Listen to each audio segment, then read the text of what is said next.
Hello everyone, वेदांत classes 9 के इस online platform पे आप सभी का स्वागत है। और आज हम बात करने जा रहे हैं इलेक्ट्रिक डायपोल का, अगर वो किसी यूनिफॉर्म इलेक्ट्रिक फील्ड में रखा हो तो। देखो, अभी तक हम लोगों ने डायपोल से रिलेटेड काफ़ी सारी बातें कर ली हैं और आज की क्लास में हम डिस्कस करने जा रहे हैं अगर कोई डायपोल किसी यूनिफॉर्म इलेक्ट्रिक फील्ड में रख दिया जाए या फिर किसी नॉन यूनिफॉर्म इलेक्ट्रिक फील्ड में रख दिया जाए तो उस पर क्या कोई फोर्स लगता है, या अगर फोर्स नहीं लगता है तो क्या कोई टॉर्क लगता है, या फिर क्या उसकी प्रॉपर्टीज होती हैं। इन सारी चीज़ों को आज हम लोग डिस्कस करेंगे। चलो देखो, एनसीईआरटी का ही सारी कवरेज चल रही है, आपको पता है चैनल पे एनसीईआरटी में फिजिक्स और केमिस्ट्री दोनों ही सब्जेक्ट से रिलेटेड आपको पूरा एनसीईआरटी डॉक्यूमेंट मिल रहा है जो आपको बोर्ड एग्जाम में विधिवत हेल्प करेगा। तो वीडियो को शेयर कर दो, वीडियो को लाइक भी जरूर करो और चैनल को सब्सक्राइब कर लो ताकि आपको आने वाली वीडियोस की अपडेट मिलती रहे। तो हम लोग बात कर रहे हैं कि अगर कोई डायपोल किसी यूनिफॉर्म इलेक्ट्रिक फील्ड में रखा हो। सबसे पहले तो बात करते हैं यूनिफॉर्म इलेक्ट्रिक फील्ड को हम रिप्रेजेंट कैसे करते हैं। यूनिफॉर्म इलेक्ट्रिक फील्ड, देखो इलेक्ट्रिक फील्ड को हम रिप्रेजेंट करते हैं इलेक्ट्रिक फील्ड लाइन से। अगर यही इलेक्ट्रिक फील्ड लाइंस एक दूसरे से इक्वल डिस्टेंस पे रहे, सबकी डायरेक्शन सेम रहे, तो इसे हम लोग कहते हैं यूनिफॉर्म इलेक्ट्रिक फील्ड। जो यूनिफॉर्म इलेक्ट्रिक फील्ड होता है उसके हर एक पॉइंट पर सभी जगह पर फील्ड क्या होता है, सेम होता है। देखो यहां पर भी फील्ड सेम होगा, यहां पर भी फील्ड सेम होगा, यहां पर भी फील्ड सेम होगा, सारी जगह पे फील्ड क्या होगा, सेम होगा। अगर हम सोचें कि यह एक ऐसा इलेक्ट्रिक फील्ड है तो डेफिनेटली यहां पर कोई पॉजिटिव प्लेट रही होगी और यहां पर कोई नेगेटिव प्लेट रही होगी। लेकिन हम ये पॉजिटिव और नेगेटिव प्लेट को बनाते नहीं है। जब भी आप यूनिफॉर्म इलेक्ट्रिक फील्ड बनाओगे तो ये इसके कारण से आई है, लेकिन आप कभी भी पॉजिटिव और नेगेटिव प्लेट बनाओगे नहीं। देखो, अब अगर इस यूनिफॉर्म इलेक्ट्रिक फील्ड में हम एक डायपोल रख देते हैं, यहां पर बीच में हमने क्या रख दिया, एक डायपोल। डायपोल को भी मैं अब एक सिंगल लाइन से बनाता हूं, ठीक है। डायपोल को भी मैं एक सिंगल लाइन से बना रहा हूं। तो ये येलो कलर वाला है हमारा डायपोल, यहां पर है इसका नेगेटिव चार्ज, यहां पर है इसका नेगेटिव चार्ज और यहां पर है इसका पॉजिटिव चार्ज। चलो इसे थोड़ा सा बड़ा कर लेते हैं ताकि थोड़ा ज्यादा समझ में आए। चलो देखो, अब जो नेगेटिव चार्ज है, क्या इस पर कुछ फोर्स लगेगा? हाँ लगेगा, क्योंकि इस साइड थी पॉजिटिव प्लेट, तो पॉजिटिव प्लेट इस नेगेटिव वाले को बुलाना चाहेगी अपनी तरफ, तो इस पर एक फोर्स लग रहा है on the direction of left. एक फोर्स इधर लग रहा है, हम इसे नाम दे देते हैं F1। क्या इस पॉजिटिव वाले पे भी फोर्स लग रहा है? बिल्कुल लग रहा है, क्योंकि इस साइड थी नेगेटिव प्लेट तो पॉजिटिव को बुलाएगी नेगेटिव प्लेट, तो एक फोर्स लग रहा है F2। देखो जो F होता है वो होता है QE, F होता है QE, बिकॉज हमने पढ़ा है भाई, Q का मतलब है चार्ज। डायपोल में इस चार्ज की वैल्यू और इस चार्ज की वैल्यू सेम होती है, तो अगर चार्ज सेम है, यूनिफॉर्म इलेक्ट्रिक फील्ड है, तो E भी सेम होगा, तो F1 and F2 will be same. F1 और F2 क्या होंगे, सेम होंगे। अब भाई देख, मैं डायपोल, कोई मुझे इधर खींच रहा, कोई मुझे इधर खींच रहा, और दोनों ही फोर्सेस सेम है, मैं कहां जाऊंगा, कहीं नहीं जाऊंगा। मुझ पर जो लगने वाला नेट फोर्स है F नेट, वो क्या हो जाएगा, जीरो हो जाएगा। F नेट क्या हो जाएगा, जीरो हो जाएगा। इसका मतलब अगर किसी डायपोल को हम लोग यूनिफॉर्म इलेक्ट्रिक फील्ड में रख दें तो उस पर जो लगने वाला फोर्स क्या है, वो जीरो हो जाएगा। लेकिन देखो ये अलाइन था, मतलब इसमें हम लोगों ने पैरेलल रखा हुआ है। इसी को पैरेलल ना रख करके थोड़ा सा किसी एंगल पर रख देते हैं, पैरेलल ना रखकर किसी एंगल पर रख दे रहे हैं। तो हमने मान लिया ये है इलेक्ट्रिक फील्ड की डायरेक्शन, ये है इलेक्ट्रिक फील्ड की डायरेक्शन। इस पर एक डायपोल रखा हुआ है और डायपोल है कुछ इस तरीके से। डायपोल कैसा है, कुछ इस तरीके से हमने रखा है डायपोल। यहां पर है नेगेटिव क्यू चार्ज,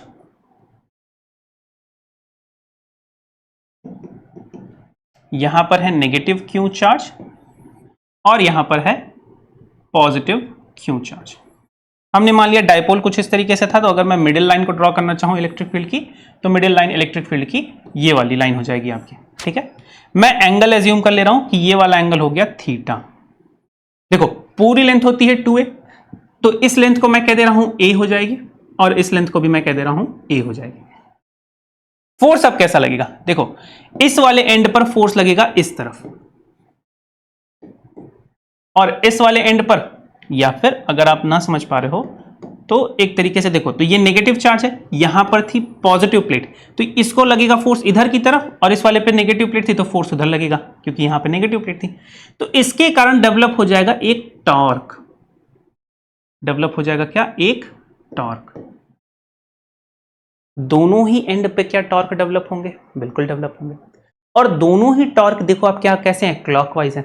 तो क्या अगर ये डाइपोल है, ये कुछ इस तरीके से, इस वाले एंड पे जो टॉर्क लग रहा है वो क्लॉकवाइज इधर लगेगा, इस वाले एंड पे जो टॉर्क लग रहा है वो भी क्लॉकवाइज, तो क्या ये ऐसे रोटेट नहीं हो जाएगी? डाइपोल हो जाएगा क्या? रोटेट। मतलब अगर किसी यूनिफॉर्म इलेक्ट्रिक फील्ड में हमने डाइपोल को रख दिया तो डाइपोल अपने आप को फील्ड के पैरेलल या एंटी पैरेलल अलाइन करना चाहेगा। फील्ड के पैरेलल अपने आप को क्या करना चाहेगा? अलाइन करना चाहेगा कि मैं इसके बराबर में आ जाऊं, मैं जिस डायरेक्शन में फील्ड है मेरा डाइपोल मूवमेंट भी उसी डायरेक्शन में हो जाए। और ध्यान रहे यहां पर जो डाइपोल यूज हो रहा है वो परमानेंट डाइपोल है, मतलब पोलर डाइपोल की बात हो रही है। ऐसा डाइपोल नहीं है जिसमें फील्ड लगाने पर ही डाइपोल जनरेट होता है। ये बात हम लोगों ने ऑलरेडी की हुई है जब हम लोग डाइपोल पढ़ा था। तो देखो एक टॉर्क यहां पे डेवलप होगा, टॉर्क 1 नाम दे देते हैं, एक टॉर्क यहां पे डेवलप होगा, टॉर्क 2 नाम दे देते हैं। तो नेट टॉर्क, जो नेट टॉर्क डेवलप हो रहा है वो है टॉर्क 1 प्लस टॉर्क 2। टॉर्क का फॉर्मूला आप जानते हैं, टॉर्क होता है फोर्स टाइम्स परपेंडिकुलर लेंथ, यही जानते हैं। अगर इसे नहीं जानते हैं तो आप ये फॉर्मूला जानते हैं, अगर कोई एंगल होगा तो टॉर्क होता है एफ आर साइन थीटा, यही होता है ना। देखो क्या ये वाला पॉइंट बन गया एक्सिस पॉइंट ना, या फिर पॉइंट ऑफ रोटेशन पॉइंट। तो पहले वाले के लिए आप लिखोगे एफ आर की जगह पे है ए साइन थीटा हो गया, और इसकी जगह पे यही लिखोगे एफ ए साइन थीटा, क्योंकि अभी मैंने आपको बताया कि सेम सिचुएशन है। सिचुएशन कैसी है? सेम है। सेम कैसी की सिचुएशन है कि फोर्सेस सेम होंगे, तो ये हो जाएगा आपका 2f a साइन थीटा। देखो फोर्स को हम लिखते हैं QE, फोर्स को हम क्या लिखते हैं? QE। और अगर फोर्स को लिख रहे हैं QE तो ये हो जाएगा 2 times of QEA sine theta. देखो अब इसको और रीअरेंज करते हैं, इसे हम लोग लिख रहे हैं E को हमने अलग कर दिया, फिर यहां पर इसे देखो E को हमने अलग कर दिया, E को यहां लिख देते हैं। यहां पर देखो Q टाइम्स ऑफ 2A को अलग कर दिया हमने, 2QA, तो Q टाइम्स ऑफ 2A को अलग कर दिया हमने, E को अलग कर दिया हमने, और साइन थीटा यहां पे कर दिया। तो ये हो गया PE साइन थीटा। ये आपको क्या मिला? PE sine theta. देखो P क्या है? डाइपोल मोमेंट है, जिसे आप लोग जानते हो, P को हम लोग हमेशा डाइपोल मोमेंट कहते हैं। तो आपको मिल गया, ये क्या मिल गया? P वेक्टर, E वेक्टर, और साइन थीटा है इसलिए यहां पे हो गया क्या? Cross product. यहां पर साइन थीटा था इसलिए क्या हो गया? क्रॉस प्रोडक्ट हो गया। तो the net torque on a dipole in a uniform electric field is always what? PE is always what? P। देखो इस पर एक टॉर्क लग रहा है जिसके कारण ये अपने आप को अलाइन करेगा, और उसकी डायरेक्शन क्या होगी? तो P vector cross E vector है, P vector cross E vector है, तो हमेशा इन दोनों की कैसे हो जाएगी? परपेंडिकुलर, जिसे आप नॉर्मल कहते हैं, तो normal to the plane paper हो जाएगा। देखो P ऐसे था, E ऐसे था, तो ये हमेशा क्या हो जाएगा? इस पेपर के, मतलब ये जो आपका बोर्ड है या फिर आपके कॉपी का पेपर है, उसके नॉर्मल परपेंडिकुलर नॉर्मल तो बाहर आ जाएगा, होगा ऐसा।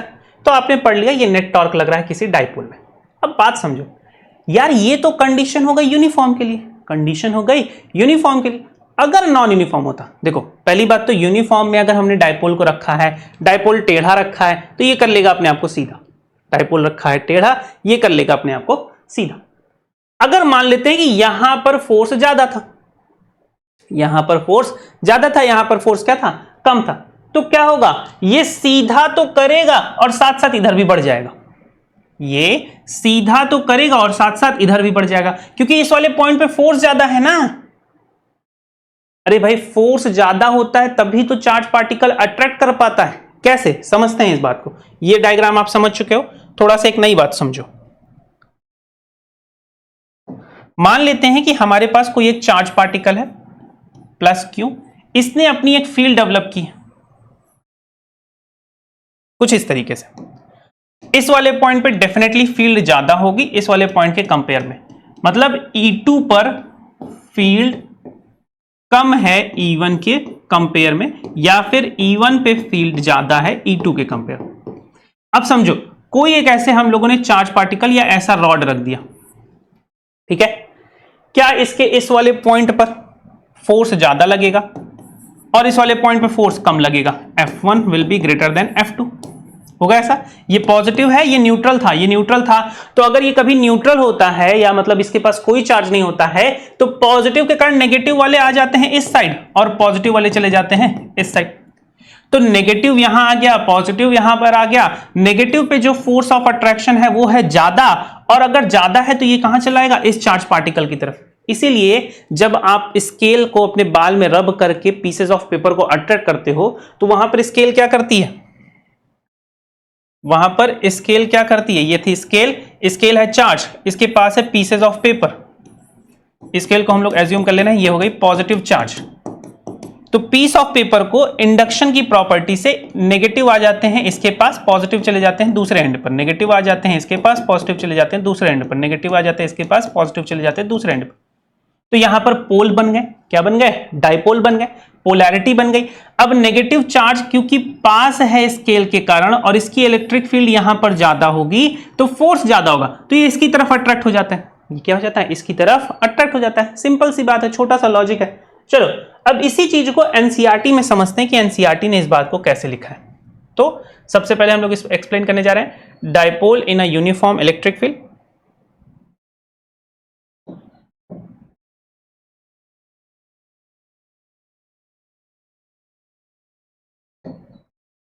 Dipole in a uniform electric field, तो यहां पर देखो डाइपोल का डायग्राम बनाया गया है, थोड़े से एंगल पे डाइपोल को रखा गया है, यहां पे इलेक्ट्रिक फील्ड को डिफाइन किया गया है, एंगल थीटा दिया गया। देखिए फील्ड यहां पर कुछ इस तरीके से ली गई है, एंगल थीटा आपको कुछ इस तरीके से बना दिया गया है, डाइपोल को कुछ इस तरीके से लिया गया है। तो अगर फील्ड इस तरीके से है, डाइपोल आपका इस फील्ड अगर ऊपर की तरफ है, फील्ड ऊपर की तरफ है, डाइपोल आपका इस तरीके से है, तो डेफिनेटली एक टॉर्क इधर लगेगा, एक टॉर्क इधर लगेगा, तो ये आपका कुछ इस तरीके से रोटेट कर जाएगा। तो इसके बाद आपको यहां से लेकर के यहां तक पूरी कहानी आपको बताई गई है। फिर यहां पर अगर आप देखोगे, it's the magnitude equals to the magnitude of the each force multiplied by the arm of the couple और which is perpendicular distance between the two anti parallel forces. और यही फॉर्मूला आप देखोगे तो हमारा एक स्टेप में आया था जब हम लोगों ने इसको यहां पर कुछ इस तरीके से बनाया था। फिर यहां पर आपको टॉर्क इज इक्वल टू मिल गया क्या, P। तो ये पूरी कहानी है, अगर आपको पढ़ने का मन होगा तो पढ़ सकते हैं, नहीं पढ़ने का मन है तो आप छोड़ सकते हैं। फाइनली यहां पर ये वाली चीज इंपॉर्टेंट है, आप इसे मार्क कर सकते हैं, कितना मैग्नीट्यूड लग रहा है, मैग्नीट्यूड ऑफ टॉर्क कैसा लग रहा है, और डायग्राम थोड़ा सा जो हम लोगों ने बनाया है उससे थोड़ा सा चेंज है। देखो अब ये जो कहानी यहां से शुरू हो रही है, ये वाली इस डायग्राम के साथ की कहानी, इसको ध्यान से समझो और लाइंस को देखो, कौन सी लाइन बड़ी है कौन सी लाइन छोटी है, इसको देखो ध्यान से समझना। मैं थोड़ा इसको और बड़ा कर रहा हूं। चलो अभी जो हम लोगों ने बात किया है उससे कुछ डिफरेंट बात नहीं है, कोई भी नई बात यहां पर नहीं आएगी। उस चीज को समझिए कि ये कह रहा है फील्ड इस तरफ है और डाइपोल का नेगेटिव इधर, पॉजिटिव इधर, हम लोगों ने डाइपोल को इस तरीके से रखा है। तो फील्ड इस तरफ जो है ये बढ़ रहा है, मतलब यहां इस वाले रीजन पे है ज्यादा फील्ड और इस वाले रीजन में है कम फील्ड। फोर्स का फॉर्मूला होता है F is equal to QE।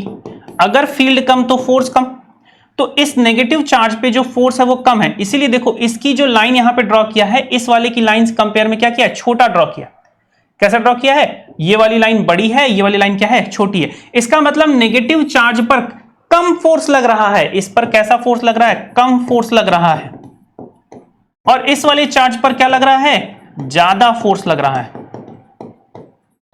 इस वाले चार्ज पे कैसा फोर्स लग रहा है, ज्यादा फोर्स लग रहा है, इस वाले चार्ज पे कम फोर्स लग रहा है। इसीलिए क्या होगा, ये डाइपोल पूरा का पूरा डाइपोल इस डायरेक्शन में मूव करने लगेगा, उस डायरेक्शन में क्या करने लगेगा, मूव करने लगेगा, या फिर कह सकते हो कि इस डायरेक्शन की तरफ अट्रैक्ट होने लगेगा। उसी तरीके से देखो नीचे वाले में इसी को जस्ट थोड़ा अपोजिट रख दिया गया है, फील्ड की डायरेक्शन इधर ही है, लेकिन अब नेगेटिव चार्ज है यहां पर और यहां पर क्या है, पॉजिटिव चार्ज।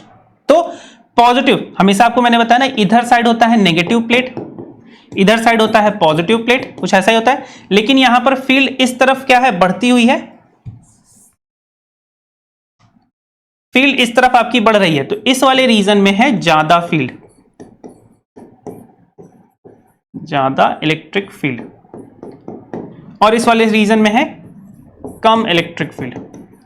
तो देखो Q पर जो चार्ज लग रहा है, क्योंकि फील्ड की डायरेक्शन वैसी है, तो Q पर जो चार्ज लग रहा है उस तरफ लग रहा है, और जो माइनस Q पे चार्ज लग रहा है वो इस तरफ लग रहा है, होगा ना ऐसा।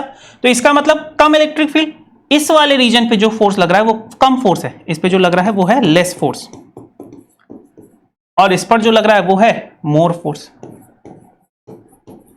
तो इफेक्टिव कौन सा होता है? More force is always effective than less force. तो ये वाला जो डायपोल है वो इस तरफ मूव करने लगेगा। ये आपकी सिचुएशन बन गई। यही सेम आपकी होती है जब आप क्या करते हैं, किसी सीट को अट्रैक्ट करते हैं with the glass, with the scale और विद द ग्लास।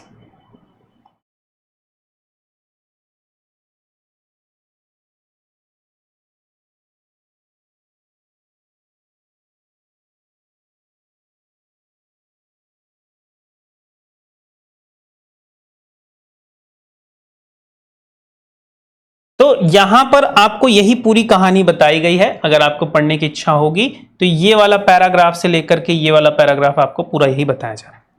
अब यही सेम चीज को एग्जाम्पल बना करके या बेस बना करके यहां लास्ट लाइन में एक्सप्लेन किया जा रहा है। This brings us a common observation in the frictional electricity when a comb run through the dry hair attracts the pieces of paper. वहां पर भी क्या होता है, सेम ही सिचुएशन होती है जो मैंने अभी आपको एक्सप्लेन करके बताया था कि कैसे वहां पर किसी पीस ऑफ पेपर को हम लोग अट्रैक्ट करते हैं बाय यूजिंग कॉम्ब ना। तो इसको बताने की जरूरत है नहीं, अगर आपकी पढ़ने की इच्छा होगी इसे आप पढ़ लीजिएगा, नहीं तो आप सारी बातें आप समझ चुके हैं। अब हम बात करने जा रहे हैं चार्ज डिस्ट्रीब्यूशन का। क्या बात करने जा रहे हैं? Charge distribution, distribution of charge.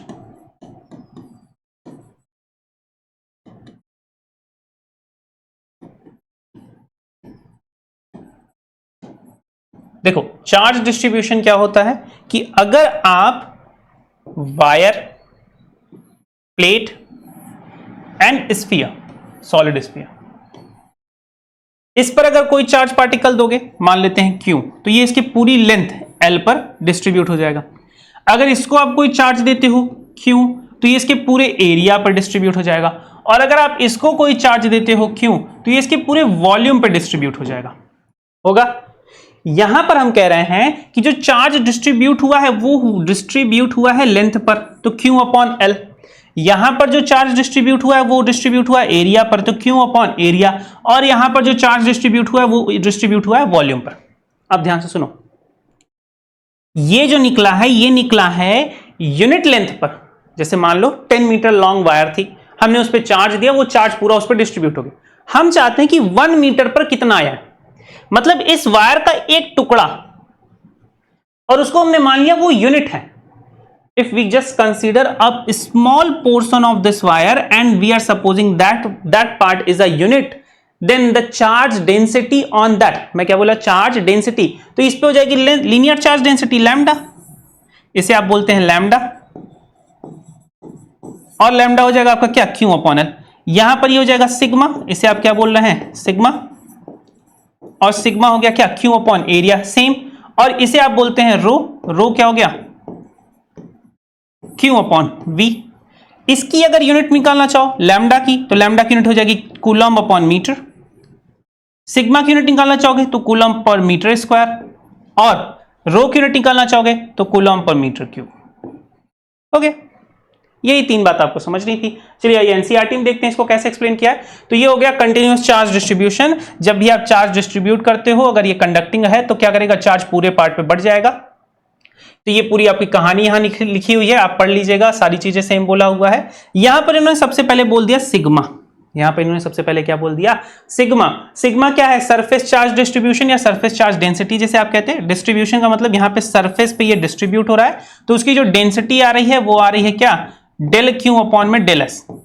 Del का मतलब है जो चार्ज उस पर डिस्ट्रीब्यूट हुआ है जिस पर्टिकुलर पॉइंट पर, और डिवाइड बाई डेल एस का मतलब है उसका सरफेस एरिया। ध्यान देना, एरिया अब कंसीडर होता है वेक्टर, एरिया अब कंसीडर होता है वेक्टर। अभी तक आप लोगों ने एरिया को जो पढ़ते हुए चले आए हैं वो कैसे ही पढ़े थे, स्केलर पढ़े थे, लेकिन अब आप एरिया को कंसीडर करेंगे, कैसा कंसीडर करेंगे, वेक्टर। तो यहां पर इस सिग्मा के लिए जो आपका यूनिट है, यहां पर क्या बोला, कूलम पर मीटर स्क्वायर। ये कहानी आप पढ़ोगे तो इसमें आपको सारी चीजें यही लिखा हुआ है कि we can do this at different points. भाई जैसे मान लो कि ये बोर्ड है, बोर्ड पर हमने कोई चार्ज दिया, वो बोर्ड की पूरी स्क्रीन पर डिस्ट्रीब्यूट हो गया। हमने कह दिया कि इसके एक स्मॉल पोर्शन यहां पर चार्ज निकालो, तो यहां पर चार्ज निकालने के लिए आप क्या कहेंगे, बोर्ड का जो डेंसिटी था उसे फाइंड कर लीजिए सिग्मा, इसकी एरिया से मान लेते हैं इसका एरिया है डेल्टा एस, इसमें मल्टीप्लाई कर दीजिए तो इस पर चार्ज आपको मिल जाएगा डेल्टा क्यू। बात समझिए, फिर से इसको समझ लीजिए कि अगर मैं कह रहा हूं आपके पास है प्लेट, इस पर मैंने दिया है बिगर चार्ज क्यू, इस पर मैंने चार्ज दिया है क्यू और इसका पूरा एरिया था ए, तो जो सिग्मा आ गया इसका वो हो गया क्यू अपॉन में ए। अब मैं आपसे पूछ रहा हूं कि इसके एक स्मॉल पॉइंट पर, एक स्मॉल पोर्शन पर जिसका सरफेस एरिया एस है, उस पर चार्ज कितना होगा। तो देखो इस पे चार्ज निकालने के लिए आप लगाओगे सिग्मा इज इक्वल टू इसका चार्ज, इसके चार्ज को मान लेते हैं स्मॉल क्यू अपॉन इसका एरिया एस। सिग्मा नहीं बदलेगा क्योंकि सिग्मा डेंसिटी का फॉर्म है, सरफेस चार्ज डेंसिटी का फॉर्म है, तो सिग्मा की वैल्यू है क्यू अपॉन ए, इसमें एस से मल्टीप्लाई कर दो, ये आपको चार्ज बता देगा इस छोटे पोर्शन का। इसी को थोड़ा सा मैथमेटिकल फॉर्म में, अगर थोड़ा सा और अच्छे मैथमेटिकल एक्सप्रेशन फॉर्म में लिखा जाए तो हम बताएंगे सिग्मा इज इक्वल टू, हम क्या लिखेंगे इसे, sigma is equal to del Q upon del s. अगर यही लिमिट और भी छोटी हो जाए तो इसी सिग्मा को आप लिखेंगे क्या, डी क्यू अपॉन में डी एस। देखो आप लोगों ने इंटीग्रेशन और डिफरेंशिएशन का नाम सुना ही होगा और उस पर बहुत सारी चीजें करते भी चले होंगे। तो अगर मैं इसको लिख दूं sigma D s is equal to d q और इंटीग्रेट कर दूं तो ये मुझे बता देगा total charge for that surface. उस सरफेस पर, उस पूरे कंडक्टर पर, या उस जो सरफेस जहां पर चार्ज डिस्ट्रीब्यूट हुआ था उस पर टोटल चार्ज कैसे आएगा। तो इसके लिए आप फॉर्मूला यहां पर लगा सकते हैं, sigma is equal to d q upon d s, और इसी को आप लिख सकते हैं d q integral is equal to sigma D s integral. हो गया। यहां पर अगर आप देखें तो सिग्मा के लिए यूनिट बोला है कूलम पर मीटर स्क्वायर। उसी तरीके से अगर हम लोग और भी चीजें यहां पर देखें,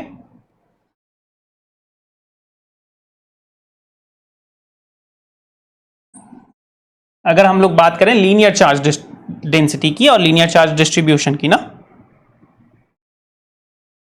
तो देखिए यहां पर आपका ये हो गया लीनियर चार्ज डिस्ट्रीब्यूशन। यहां पर बोला है similar consider apply for a line charge distribution and a volume charge distribution, the linear charge density lambda of the wire is defined as this ना। अगर आप इसे माइक्रोस्कोपिक लेवल पे लेके जाते हो तो ये पे हो जाएगा lambda is equal to d q upon d L.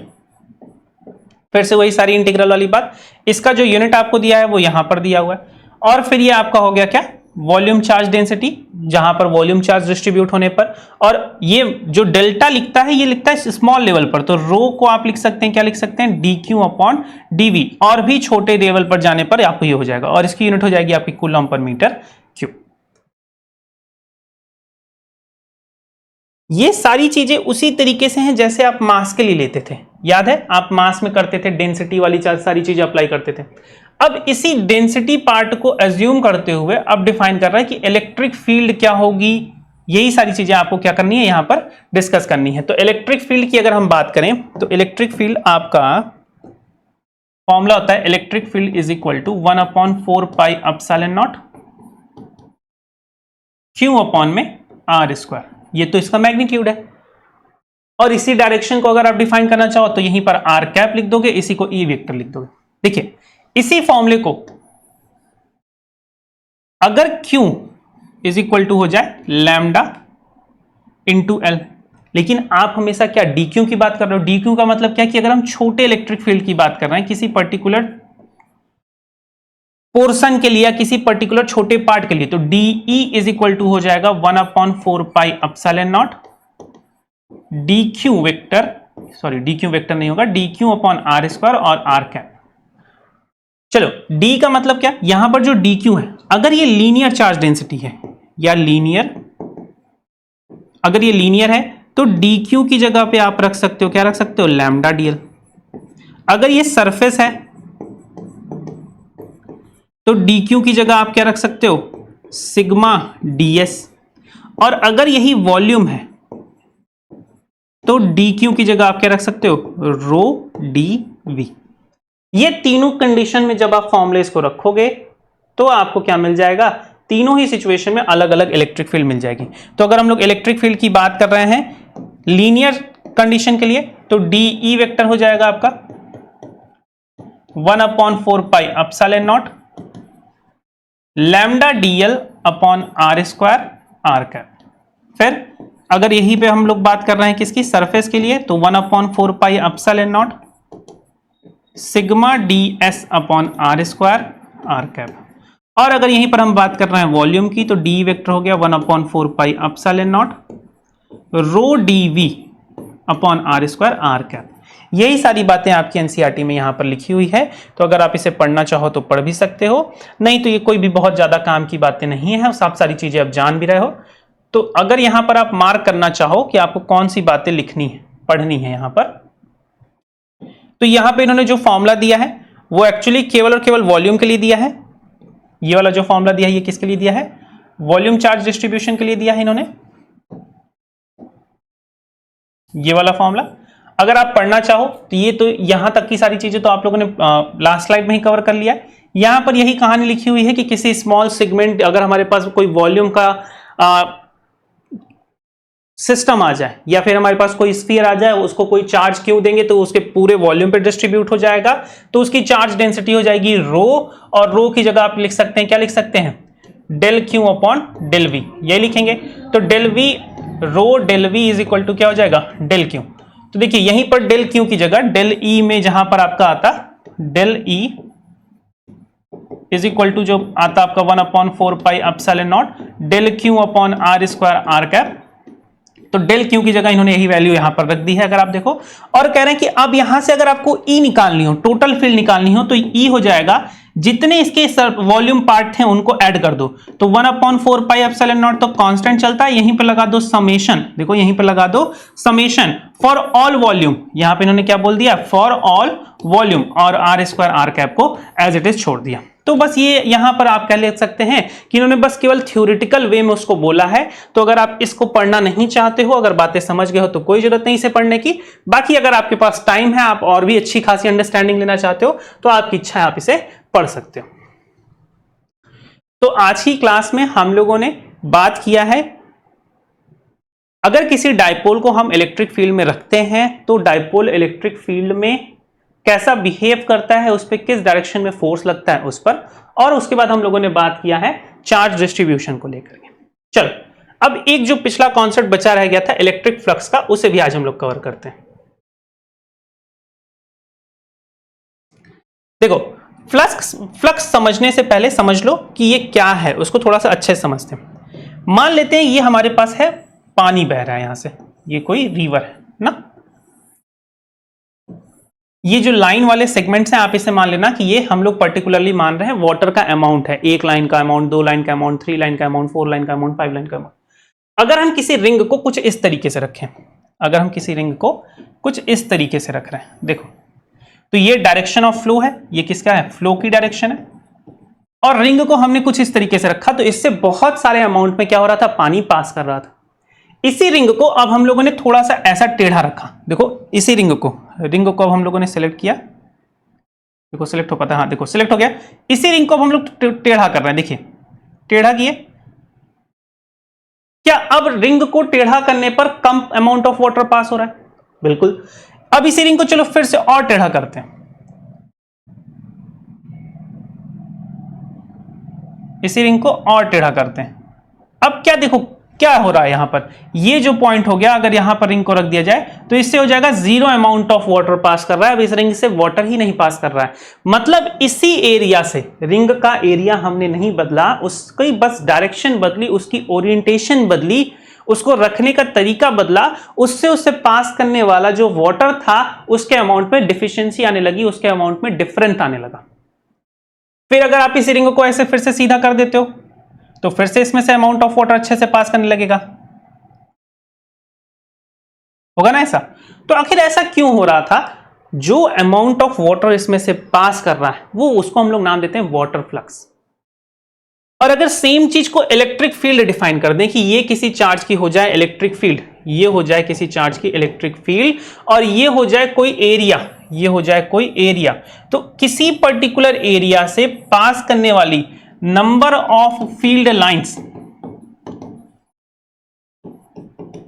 Are known as electric flux. Electric flux इसको कैसे कैलकुलेट करते हैं? तो कैलकुलेट करने का क्या तरीका है कि जो भी फील्ड यहां से पास हो रही है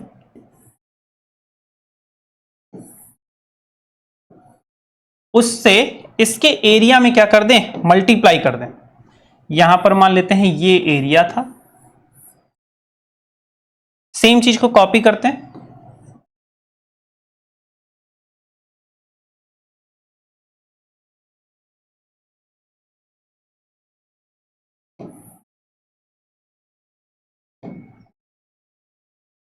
और एरिया में थोड़ा सा चेंज कर देते हैं। चलो अच्छा ड्रॉ ही कर देते हैं।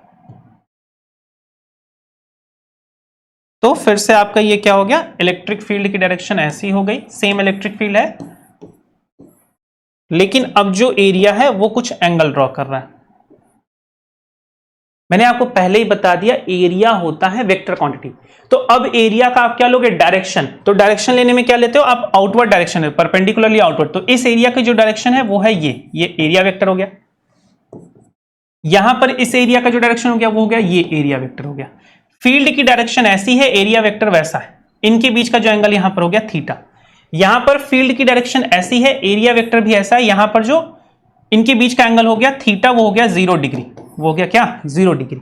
देखो एरिया की डायरेक्शन कैसे लेते हैं, हमेशा परपेंडिकुलरली आउटवर्ड्स लेते हैं। जैसे मान लो बंद हो जाए, अगर मान लेते हैं सिंगल है, जैसे अगर एक एग्जांपल लेते हैं, हमारे पास एक सिंगल ऐसे एग्जांपल लेते हैं, ये सिंगल सीट है ना। तो सिंगल सीट पे क्या है, आप एरिया डायरेक्शन ये वाली भी ले सकते हो, ये वाली भी ले सकते हो। लेकिन अगर यहीं पर ये क्या हो जाए, बंद सीट हो जाए, मतलब क्लोज्ड सरफेस हो जाए, तो क्लोज्ड सरफेस के लिए आप क्या लोगे, जैसे ये रूम है तो रूम के अंदर नहीं मानेंगे, इस वाले वॉल की एरिया की डायरेक्शन आउटवर्ड्स, इस वाले वॉल की एरिया डायरेक्शन बाहर की तरफ, पीछे वाले वॉल की एरिया डायरेक्शन आउटवर्ड्स, सामने वाले वॉल की एरिया डायरेक्शन बाहर की तरफ।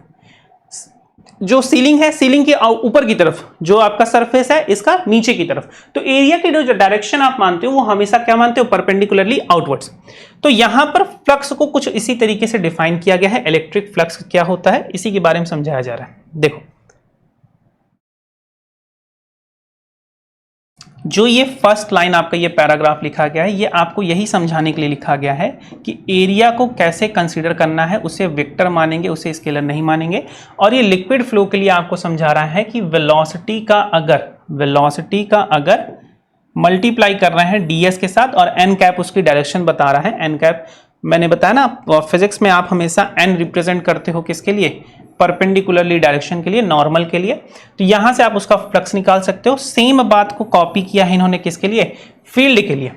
और अगर हम लोग आ जाए नेक्स्ट पेज पर, तो यहां पर फील्ड के लिए ये लोग सेम चीज को ही क्या कर रहे हैं, डिफाइन कर रहे हैं। देखो ये आपका एरिया है,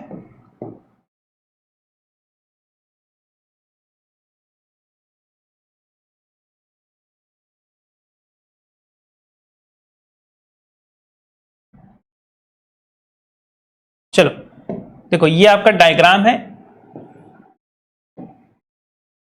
यहां से पास करने वाली जो फील्ड लाइंस हैं इन्हें आप क्या डिफाइन कर रहे हो, फ्लक्स। फ्लक्स को आप डिफाइन करते हो फाई से, और फाई हो जाता है ई डॉट ds। एनसीईआरटी में आपका s रिप्रेजेंट कर रहा है एरिया के लिए, तो इनका डॉट प्रोडक्ट, फील्ड का और डिस्प्लेसमेंट का डॉट प्रोडक्ट, सॉरी डिस्प्लेसमेंट नहीं, एरिया का डॉट प्रोडक्ट आपको क्या बताता है, फ्लक्स बताता है। फाई इज इक्वल टू आपको मिल जाता है, क्या मिल जाता है, ई ds कॉस थीटा। जो बात यहां पर इन्होंने लिखी हुई है, phi is equal to E ds cos theta. अब अगर आपकी इच्छा है, आपको और भी सारी चीजों को समझना है कि ये इन्होंने क्या कैसे डिफाइन किया है, तो आप उसके लिए पढ़ सकते हो, नहीं तो मैं जो कह रहा हूं आप उसे सुन लो, वही सारी बातें यहां पर लिखी हुई हैं। तो ये जो आपका देखिए ये सरफेस है, इससे पास करने वाली फील्ड लाइन को ही आप क्या कह रहे हो, फ्लक्स कह रहे हो। अगर ये सरफेस परपेंडिकुलर है तो इससे maximum number of field line pass करेंगे। परपेंडिकुलर नहीं, यहां पे देखो एक्चुअली पैरेलल, परपेंडिकुलर गलती से बोल दिया। तो यहां पर अगर फील्ड की डायरेक्शन मतलब डायरेक्शन ऑफ एरिया सपोज करो, तो अगर कोई सरफेस इस तरीके से रखा है तो उसके एरिया की डायरेक्शन भी तो यही होगी ना, फील्ड की डायरेक्शन भी यही होगी। तो अगर एरिया या फिर सरफेस रखा हुआ है पैरेलल या एंटी पैरेलल, तो पास करने वाली, क्योंकि इसका डायरेक्शन हमेशा देखो इस तरीके से लेना, तो पास करने वाला जो फील्ड होगा वो क्या होगा, मैक्सिमम होगा। और अगर इसी को हम लोग रख दे कितना, 90 डिग्री के एंगल पे, तो क्या हो जाएगा, 0 हो जाएगा। 90 डिग्री के एंगल पर रख दे तो क्या हो जाएगा, 0 हो जाएगा। यही सारी बातें आपको देखो यहां से आपको समझाया गया है। When theta is 90 degree, then the field lines will be parallel to the delta S and will not cross it at all. फिर यही सारा ओरिएंटेशन आपको बनाया गया है। यहां आपसे क्या कह रहा है कि अगर पूरे सरफेस का जो एरिया वो s है तो इसकी जो डायरेक्शन है वो परपेंडिकुलरली आउटवर्ड्स आप n लेंगे। अगर किसी एक छोटे स्मॉल पोर्शन पे बात कर रहे हैं तो यहां पे हो जाएगा डेल्टा s और उसकी जो डायरेक्शन हो जाएगी वो हो जाएगी n कैप। फील्ड कैसे निकालेंगे? फील्ड आपका E ऑलरेडी गिवन है। तो फ्लक्स कैसे निकालेंगे? फ्लक्स हो जाएगा delta phi is equal to E dot delta S. Delta phi is equal to क्या हो जाएगा? E dot delta S. और डेल्टा एस का ये डायरेक्शन है। ये सारी बातें आपको यहां पर डिफाइन कर रहा है। अगर आपको खुद से पढ़ के और भी ज्यादा अंडरस्टैंडिंग लेनी है तो आप ये पैराग्राफ पढ़ सकते हो। और इस पैराग्राफ में भी बहुत ज्यादा चीजें नहीं, यहां से आप देखोगे तो यहां से इन्होंने बताया कि कर्व सरफेस से कैसे रिलेटेड होगा। तो ये सारे पॉइंट्स अगर आप पढ़ना चाहो यहां से तो ये वाले लाइंस आप पढ़ लेना और फिर उसके बाद आप डायरेक्टली फॉर्मूले को मार्क कर लो। फॉर्मूला आपको देखना है। नीचे आपको एक्सप्लेन कराया गया कि फ्लक्स कैसे रिप्रेजेंट कर रहा है। तो flux is definitely directly proportional to the electric field and flux is also directly proportional to the surface. Flux is also directly proportional to the cos theta. तो अगर इलेक्ट्रिक फील्ड बढ़ रही है तो फ्लक्स बढ़ेगा, अगर सरफेस एरिया बढ़ रहा है तो फ्लक्स बढ़ेगा। अगर एंगल बढ़ रहा है, कॉस थीटा है ना, तो देखिए यहां पे जो कॉस थीटा है उससे रिलेट करिए। अगर थीटा इज इक्वल टू क्या हो जाता है? 90 डिग्री, तो कॉस की वैल्यू थीटा बढ़ने पर घटने लगती है। तो अगर एंगल बढ़ रहा है तो जो फ्लक्स होता है वो क्या होने लगता है? डिक्रीज होने लगता है। यही सारी बातें आपकी यहां पर लिखी गई हैं, उससे एक्स्ट्रा कुछ भी बातें नहीं लिखी गई हैं। अगर हम लोग नेक्स्ट पेज पे प्रोसीड करें तो यहां पर आप ऊपर इस चीज को देख सकते हो। ये फील्ड डाइपोल की स्लाइड है, जब हम लोगों ने डाइपोल कंप्लीट किया था। तो यहां पर अगर आप इस बात को नोटिस करो तो यहां पर यही सारी चीजें डिफाइन है। ये इसकी यूनिट बता रहा है फ्लक्स की। तो फ्लक्स की यूनिट क्या हो जाएगी? न्यूटन पर कूलम और फिर यहां पे हो गया मीटर स्क्वायर ना। फ्लक्स की यूनिट कैसे बना है? Phi is equal to electric field times displacement है। इलेक्ट्रिक फील्ड का होता है न्यूटन पर कूलम और डिस्प्लेसमेंट का होता है मीटर स्क्वायर। तो आप इसको इस तरीके से लिख सकते हो, न्यूटन मीटर स्क्वायर पर कूलम। अब देखो, अगर हम लोगों ने फॉर्मूला बोला है phi is equal to E dot D S, phi is equal to E dot D S, तो जो नेट फील्ड होगी ये आपका डी फाई है, क्योंकि उस छोटे रीजन से जो पास करने वाला फ्लक्स था उसको बता रहा था। तो डी फाई को अगर हम लोग टोटल फाई निकालेंगे तो ये हो जाएगा integration of E dot D S या फिर summation of E dot D S. Clear है? तो मुझे लगता है आपको फ्लक्स की बातें भी समझ में आई होंगी। आज की क्लास में हम लोगों ने डाइपोल पूरा कंप्लीट कर लिया, फ्लक्स के बारे में सारी बातें कर ली। अब आपका बचा हुआ है गॉस लॉ और एप्लीकेशन ऑफ गॉस लॉ। उसके बाद आपका ये फर्स्ट चैप्टर कंप्लीट हो जाएगा। तो आज की क्लास को यहीं पर एंड करते हैं। मिलते हैं आपसे कल की क्लास में, जहां पर हम लोग बात करेंगे गॉस लॉ के बारे में। तब तक आप अपनी पढ़ाई को जारी रखते रहिए। Best of luck.